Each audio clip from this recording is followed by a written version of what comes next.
How's it going, everyone? It's Solving for Marshall 1000. Today is March 7th, 2021, and today we're going to talk about the next potential snowstorms that could impact the Midwest and could bring maybe close to a foot of snow in some areas, depending on how this next trough forms. And we'll also talk about the chances of severe weather in the southeast and the southern Midwest states. But before I begin, make sure to subscribe if you want to see more weather-related content. Make sure to like if you like this video, and make sure to turn on post notifications if you want to see even more weather-related content. So let's begin by taking a look at the GFS model 162 hours out. So there's a lot of uncertainty when we're talking about a forecast 162 hours out, but I want to show you guys this because you see that this is a pretty potent low pressure system we see here. This is very reminiscent of a mid-latitude cyclone. It pretty much is at this point, where we do see the dry air filtering in on the southern side of this storm. We do see an extending line of precipitation along, I'd say, the cold front or the precipitation and dry line. And we also see a lot of the convection towards the northern portion and the snow in the northwestern portion, which is typical for a lot of these mid-latitude cyclones during the winter, during right around during the winter pretty much. And you see that there's this precipitation also extends to some of the right around the Ohio River Valley as well, and we do see some snow right around the Ohio, just north of the Ohio River Valley as well. But there's a lot of uncertainty to unfold. There's a lot of uncertainty with this storm. There's a lot of questions to answer. And however, the GFS over the past several runs been just very lenient on bringing just a major snowstorm to the Midwest, and it's because it expects this trough to pack a lot of cold air with it, which will eventually interact with the very warm Gulf of Mexico air,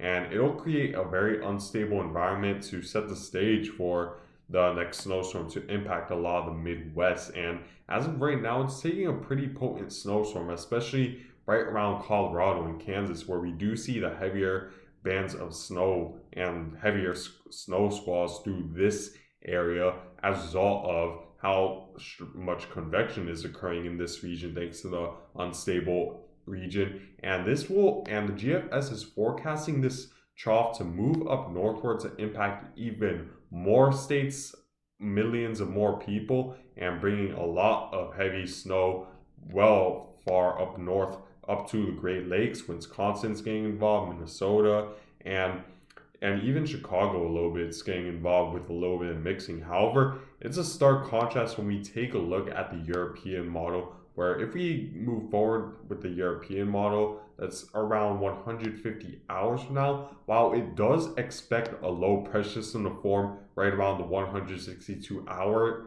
mark and does bring a little bit of snow to Colorado and northern New Mexico, it dissipates this storm rather quickly. And the reason why is because there are differences between the orientation of the jet stream and between the European and the GFS model as a result of the amount of cold air is forecasted between the two computer models, where there are definitely some major differences in terms of how much cold air this trough that's going to move through California is packing. If we take a look at the 500 millibar height and MSOP, you're going to see that while both the computer models are pretty much definitely taking an upper level low to move towards California and bring a lot of that cold air further south, as you see right here, there are definitely differences in how much cold air, and that makes a major difference in terms of the orientation of the jet stream, because when there's a starker contrast between cold air and warm air, obviously the winds increase, there's a lot more movement in the atmosphere, and as a result, the jet stream is more prone to big dips and big bumps overall, because since there's such a stark contrast between, let's say, a very cold air mass and a very warm air mass, there are much stronger winds, and the stronger winds are more likely to steer the warmer air further northward and the cooler air further south, which creates a much bigger dip in the jet stream typically. And that's what the GFS model is leaning towards, since this low pressure system already has a lot of cold air. Well, by the time it reaches California, it it expects the jet stream dip to be more pronounced than the European model, where we see 114 hours from now. We do see a pretty well defined jet stream dip. If we compare that to the European model, while the European definitely does bring a jet stream dip, you're going to see that it isn't as pronounced or isn't as strong as the GFS model, where it expects the jet stream to sort of straighten out a little bit toward where we do see that jet stream move a little bit further northward. And while we do see a cold air mass right around here, I'd say it's more associated with an upper level low rather than the actual jet stream. And that pretty much makes it difficult for any sort of major storm to maintain its strength when there isn't that much cold air or just a jet stream to provide it with very unstable air.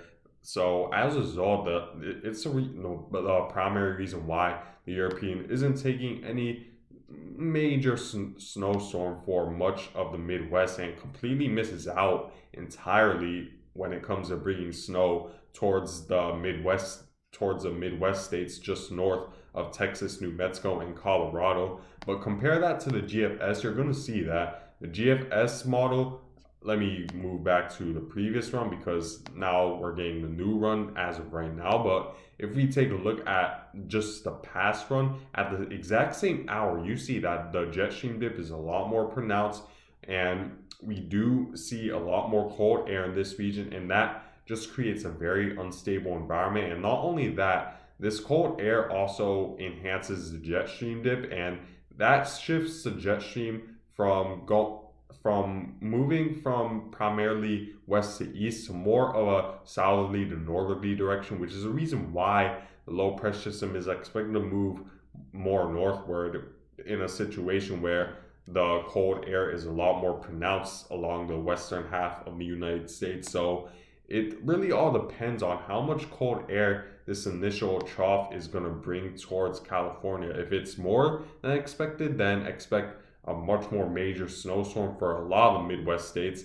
However, if it's like the European model where the jet stream where the cold air, there isn't as much cold air associated with this trough as forecast or as the European model is forecasting, then expect less of a jet stream dip, and as a result, no, I wouldn't say it would be a very impactful dip. Isn't as pronounced, or if the low pressure doesn't pack as much cold air as initially expected. So we definitely just need to wait and see once this low pressure system actually approaches the California coast right around the 4 day mark. So I'd say right around Tuesday, we might get the answer depending, because the low pressure system will be close enough to the United States to really get the idea of how much cold air it's packing, which would be a huge factor in determining how pronounced this jet stream dip will be in the United States and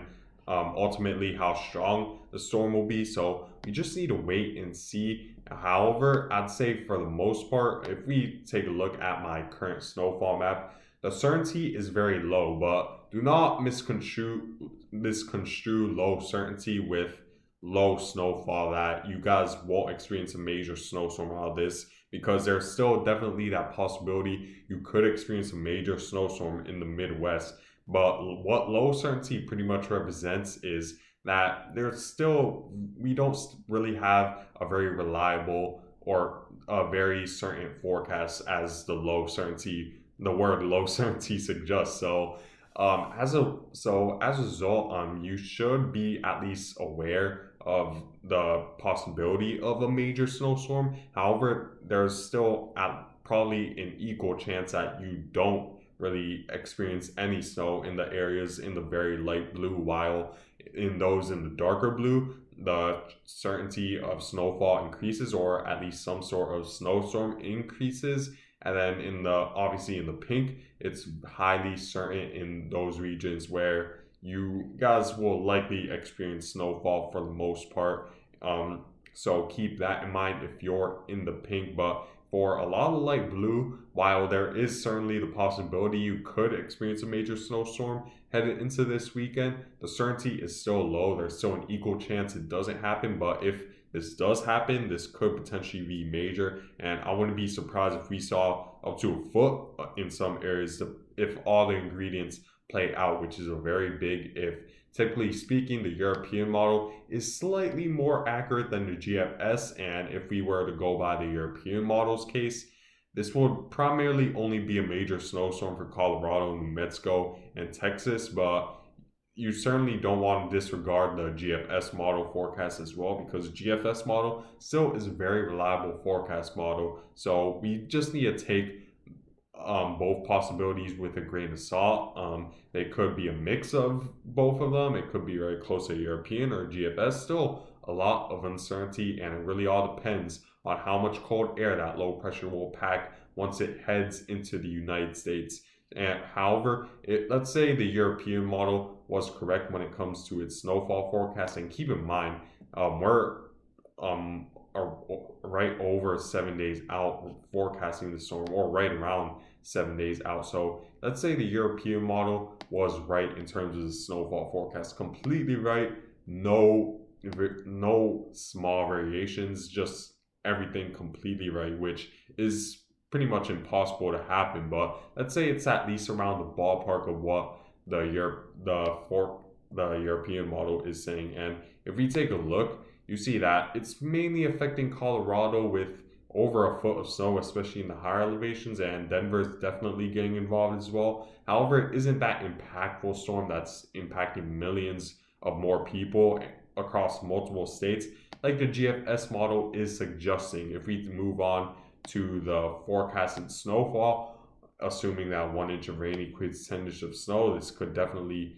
change depending on how warm temperature is and temperatures between different levels of the atmosphere. But you see that the GFS is a lot more lenient on being a major snowstorm to multiple states in the Midwest, where we do see a big area of 6 to 12 inches. And even those who aren't getting any snow, you still want to keep in mind of this, because again, I'm forecasting this. I'm trying to make forecasts from for a low pressure system 7 days out. So there definitely could be drastic changes.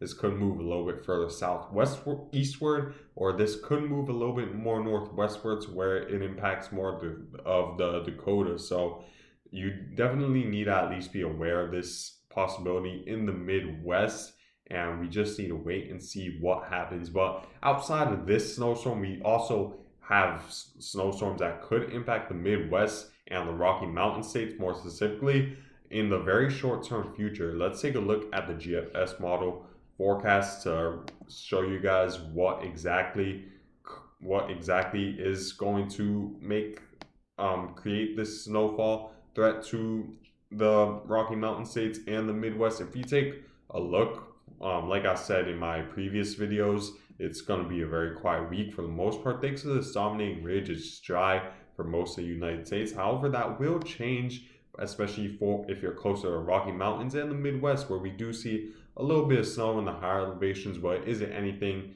that's out of the ordinary for you guys in the Northwest Pacific. So it shouldn't be, I wouldn't say it will be major for you guys, but at least keep this in mind Monday through Tuesday timeframe. If you're right around Montana, Wyoming, Idaho, and other states around the Northwest Pacific. And however, there's another trough expected to form once this trough comes closer to the United States and brings a lot more cooler temperatures to the Northwest Pacific. There's expected to be another trough forming right around the Rocky Mountain ranges as a result of the increased instability in this region. And this could dump a decent amount of snow, especially towards Wyoming and maybe a little bit in the Dakotas, and I'd say northeastern Minnesota definitely could get involved with some snow, where you do see that while the low pressure isn't as strong as yesterday's forecast run, it's still big enough to dump maybe a little bit over 3 inches of snow in Wyoming. So you guys need to pay close attention to this, and if you live around Wyoming and Minnesota, even Minneapolis could get involved in a lot of northern Wisconsin. If we take a look at what the European model is forecasting when it comes to this next potential snowstorm, you're going to see that for the most part, it isn't expected to be anything major, I'd say. both the computer models are expecting this to be weak. So, which is definitely something we want to see, especially those who don't like the snow. And we also want to see this because it gives high certainty with the forecast, where you see the forecast runs are pretty much almost completely identical, where it's taking rain along the eastern side and a lot of snow on the northwestern side. So it's very similar in terms of forecast and not bringing much of any snow. So, but still, it could bring some snow. So I did list a lot of Minnesota and Wisconsin having at least some certainty of snow, as I'd say it's more likely than not you guys will experience some sort of wintry precipitation. How much I could give you guys a snowfall forecast, even though it's definitely subject to change when we're talking about a forecast around 4 days out. But for the most part, it's expected to be very late snowfall at this point. Not much more than 3 inches, I'd say, right around northeastern Minnesota. And if we move forward with the forecast, you're gonna see that yeah, not much of snow at all is expected, where it's mainly a large area of 1 to 3 inches throughout Minnesota, just northwest of Minneapolis. And we do see the heaviest snow in Wyoming, so you guys need to keep in mind in Wyoming. But outside of Wyoming and maybe western South Dakota, this should be a relatively light snowstorm, so nothing major to worry about. Just keep that in mind headed into this Thursday, where you guys could experience at least some snowfall, which could create some slick road conditions. So keep that in mind. But yeah, for this video, just be aware that there could be a major snowstorm in the Midwest, and be aware that the pattern is gonna change in favor of snowstorms for, I'd say, a lot of the United States in general, since we're gonna see that big jet stream dip. So just stay tuned for more forecasts. I'll continue to update you guys. And yeah, make sure to at least be aware of this and do not be caught off guard if this snowstorm does occur, which if you take a look at the map, the certainty is still very low, but even then there still could be that chance of a major snowstorm. And you definitely need to be at least aware of that possibility. But anyways, guys, I thank you guys for watching. Make sure to subscribe if you want to see more weather-related content. Make sure to like if you like this video. Make sure to turn on post notifications if you want to see even more weather-related content. I hope you guys have a good day.